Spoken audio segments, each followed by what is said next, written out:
Hello everybody, it's Mrs. Kamarchik here again. Today we are going to learn about scratch art. So scratch art is a type of art that you do where instead of adding materials in, like painting, you're taking it away to create your artwork. So this is the example that I created.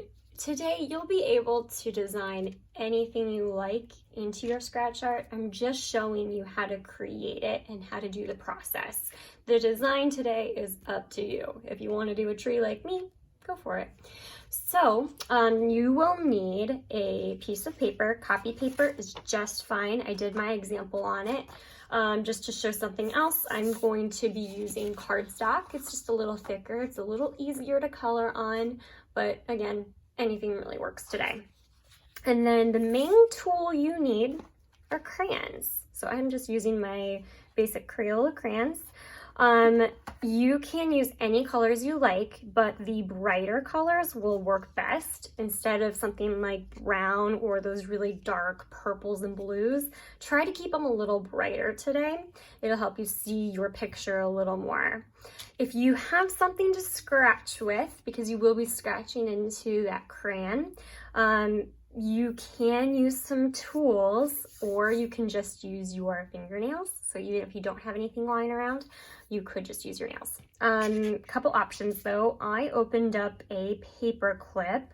One thing I noticed, I did try this with a paper clip that has that little plastic coating on there, and it did not work very well.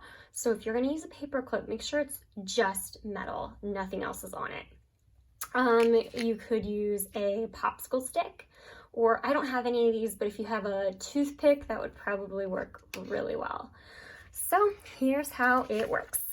So you want to get your paper. I would not do anything that large because you have to do a ton of coloring, and I had to take a couple breaks and kind of stretch out my fingers a little bit because I did get pretty tired. So pick those brighter colors. I have this really nice red violet, so it should be a nice bright color for me.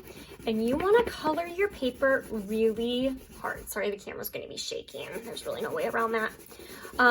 You want to get all that white space covered. If you want to do rainbow like I did, go for it. I highly encourage rainbows anytime you can use them, or you can just put a bunch of different colors in there. It doesn't really matter as long as you fill the entire paper. I do have a little bit of a tip, because when you color the edge, it's really easy to, well, of course it's not doing it now, but it's really easy for that edge to come back at you and sometimes even rip that paper. So one thing you can do, I'm picking my crayon up. I'm just going slow to show you, but I'm picking my crayon up and going only one direction off the paper. And that way it doesn't do that. And then don't forget, you can turn your paper as you color. But you want to press pretty hard. Try not to break your crayon, but pretty hard, and get that whole paper covered.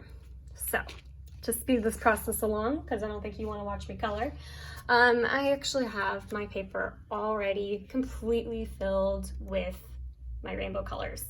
Next, you actually have a couple options here, depending on what materials you have at home. I have just a black crayon, and you can cover this entire thing with just a black crayon.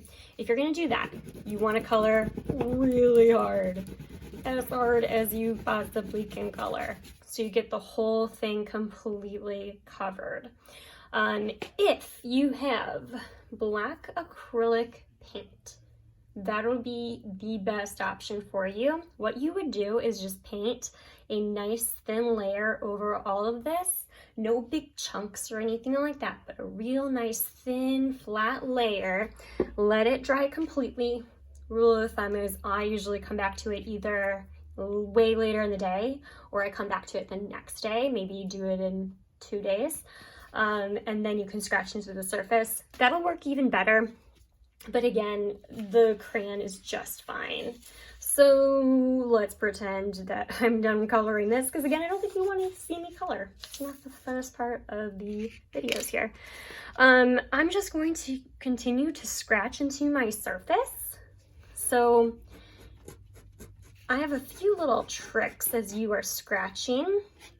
If you want to make your drawing look just a little bit more realistic, you can do what's called cross-hatching. I'll do it over here because why not? So that means that you would be scratching one direction, diagonal lines, or any lines you like. And then I would scratch the other way, but maybe not as far.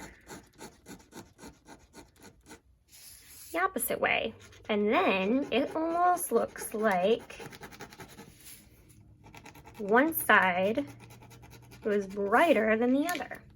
So that's just a little bit of an advanced way to do it. You can even do that with just drawing. It's just cross-hatching, so you kind of build up those shadows as you go. This is the opposite. You are building it up so that it's a little lighter, because the more you scratch, the lighter it becomes. So whatever you are thinking for your drawing, just know that it's the opposite of how you normally would do it, because you're taking it away. I'm going to do this just on my table. It might show up a little better. Yeah, there you go. So on a flat surface, this works the best. I am just using the very end of my popsicle stick and scratching into that surface, and then I can see all of that bright color really well. So come up with whatever design you like today. This is just the scratch art process, and I would love to see your designs. So feel free to share with me on either my Instagram, Kamarchuk Studio, tag me, or you can send me an email because I always love seeing it. All right, everybody, happy creating.